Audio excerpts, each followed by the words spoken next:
Good morning, Jonathan. Good morning, Nikolai. All right, so thank you for joining me. Now, you would have seen, I'm sure, the Attorney General being successful in this first part, or the first leg of piloting this legislation through Parliament, which would subsequently, once passed, be proclaimed and effectively be our law here in Trinidad and Tobago. How do you feel knowing that this legislation has gotten over this particular hurdle? Well, Nikolai, it was expected. Those of us doing the activism work, I've been writing letters since 2015 on the issue of pepper spray and tasers. And Nicole Dyer Griffith was talking about this for several years. So it is a bit late in coming, but we're glad it happened. Yeah, and well, the opposition has not necessarily been a party to these things. Do you think that the opposition is dropping, and without getting into the politics, because I know you're not involved in that, but what do you say of the response of the opposition in terms of these kinds of issues and not necessarily being the kind of champions that we need on things such as this? Well, the opposition voted for it, didn't they? I would say, again, given that I do have a couple of family members who were in the UNC, I try not to be too harsh on them in case, just being blunt, in this country, if you don't have a political party backing you when you get in trouble, usually you're nobody. But I would say I'm disappointed in the quality of some of the work coming out of the opposition. They do need to invest in more research, more, as you know, being in Parliament, there's a lot of hard work to read the legislation and do the case law and legislative analysis from other countries to see what is the best thing. And I'm not seeing that too regularly from the opposition. So, now, if we are to look into the bill that would have been passed yesterday, one of the things that is very prominent there is the fact that in order for you to possess pepper spray, you first have to have a permit. This is a permit that you go to your nearby police station and you apply for, and you actually take an oath, or you swear that the information that you're providing is factual and so forth. There would be those who would say this is too complicated of a scenario. How do you feel about that particular clause, or those clauses which state a person has to have a permit to have pepper spray? I think the Attorney General is erring on the side of caution, because if I put myself in his shoes, if the pepper spray was legalized and within 2 months a woman was attacked with pepper spray, the first thing that the opposition would say is that why didn't Farris pass a better law? So it is better to have it a little bureaucratic, and we know our government is in love with bureaucracy, unnecessary bureaucracy especially. It's better to have that process and say, okay, there was at least a step to try and prevent it being used against innocent people, than to have no bureaucracy at all. But so do you think that this really and truly would have the kind of impact in terms of women being protected in this country that many persons are purporting that it would have? Well, I don't think any serious person holds pepper spray out to be a solution to crime. Commander Garvin Hira, I talked to him just a few days last week, when it was, and we both agreed that there are very limited tactical situations where pepper spray will give a woman the upper hand. And women still have to have the basic issue with self-defense training is not just using the pepper spray or a weapon. It is awareness and the willingness and confidence to use the weapon first, which we will still need to train women in those issues. So maybe a few dozen date rapes and domestic violence situations can be prevented with pepper spray, but the overall crime situation is going to remain the same without much more drastic steps.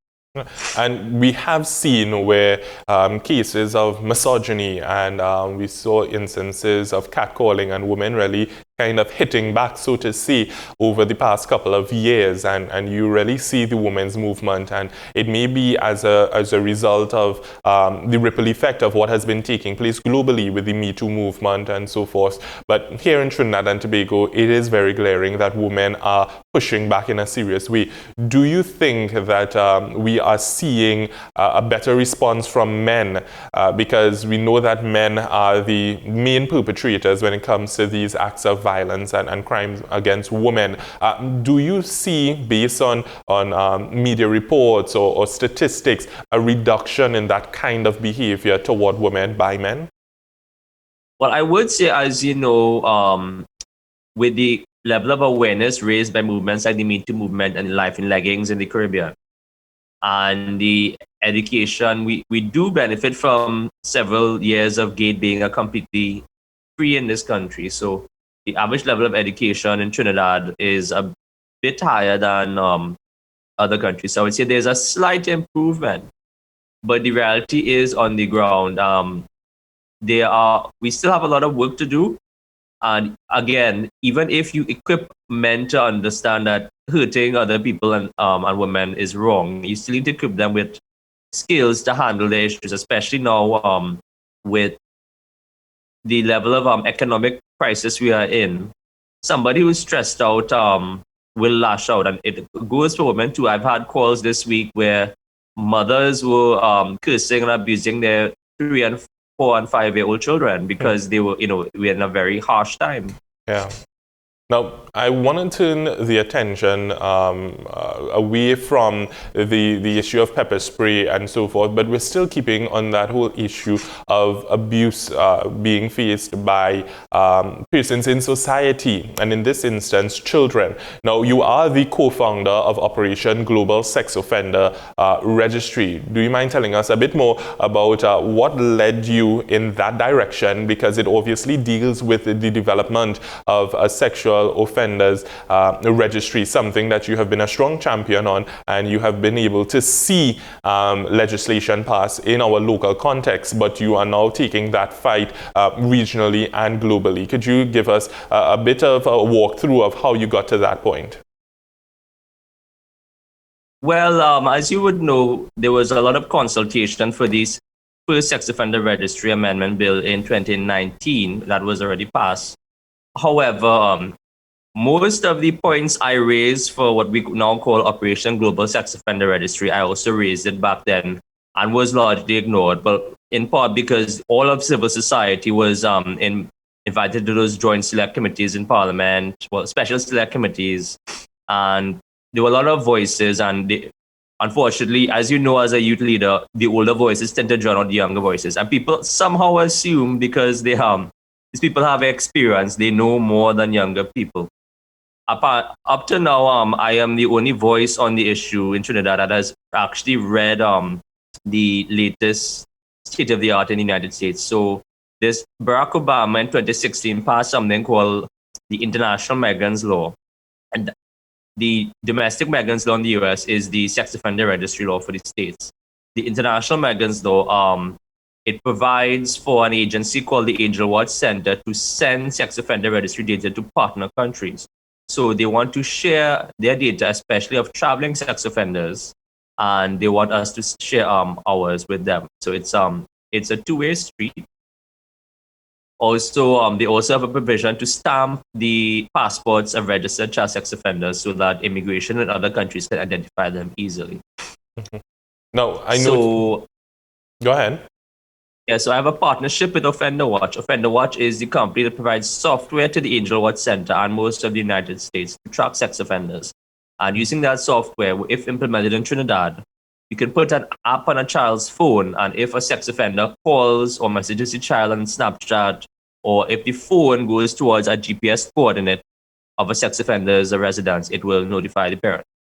And that is actually something that I was able to take out of the interview that you had with Fox News last year. That I was very much astonished by, because there is the technology available for persons to develop these kinds of apps where if you are in close proximity, or your child, as you would have mentioned, in close proximity to the location or another phone owned by a child sex offender, that parent can get a notification, and that will trigger a series of things. So the information is there, the technology is there. But one of the things that you would have mentioned, and I'm going to read a quote from you here, has to do with resources. And you were quoted as saying, enormous resources still need to be invested in the criminal justice systems across the Caribbean. Survivors of rape have to endure criminal proceedings that last as long as 10 years to get justice. Sex offenders registration is the easiest policy to implement to begin deterring child sex trafficking. Why do you think that resources are not being pumped into these areas? And you have a number of, let's say, private sector organizations who have put out statements and all of these things against child sex crimes and so forth. But when it comes to putting their money where their mouth is, it seems as though they may be more interested in putting money behind cancer research and HIV research, all important things. But why do you think not enough attention is being placed in this area in particular? Well, it is an issue, and I think it's a moral issue that people don't like to. As we both know, we do live in, especially in the Caribbean, we have a high rate of sex crimes. We are rated by the United Nations as 3 of the top 10 rates of rape in the world occur in the Caribbean. We have an extremely high rate of sex crimes. We are an extremely, the fact is Trinidad is an extremely dysfunctional society, and the issue of child sexual abuse and rape, as you see with the Sean Luke case and all these other horrific murders, it brings to the fore the reality that we are a depraved society, and that human beings, human nature has a high degree of darkness within it, and people do not like to face that. It's an embarrassing and controversial issue. People rather go away. And I think that's reflected in the preference, as you said, for cancer research or HIV research to something as traumatic as child sexual abuse.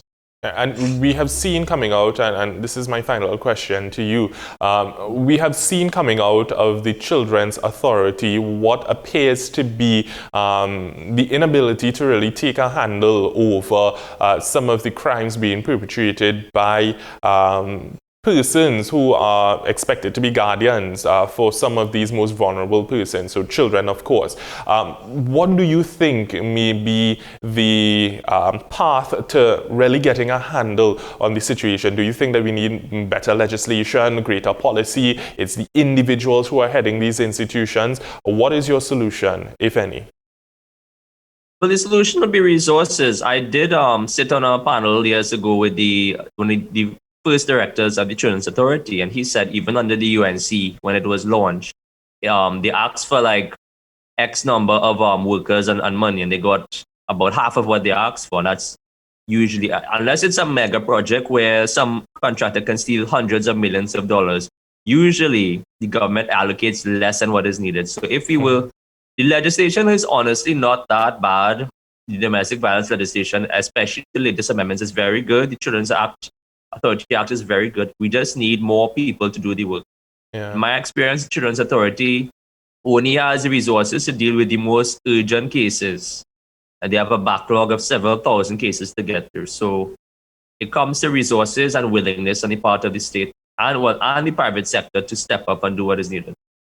There you have it. Resources are so important to most anything and everything in order to really and truly bring about the kind of effective change that we need here in Trinidad and Tobago. Our attorney at law and co-founder of Operation Global Sex Offender Registry, Jonathan Bagan, thank you for joining us this morning, and I'm sure we are going to have much deeper conversations in this area, and I really and truly wish you, because it will have a trickle-down effect, great success in this continued activism to bring about protection for our women and our children.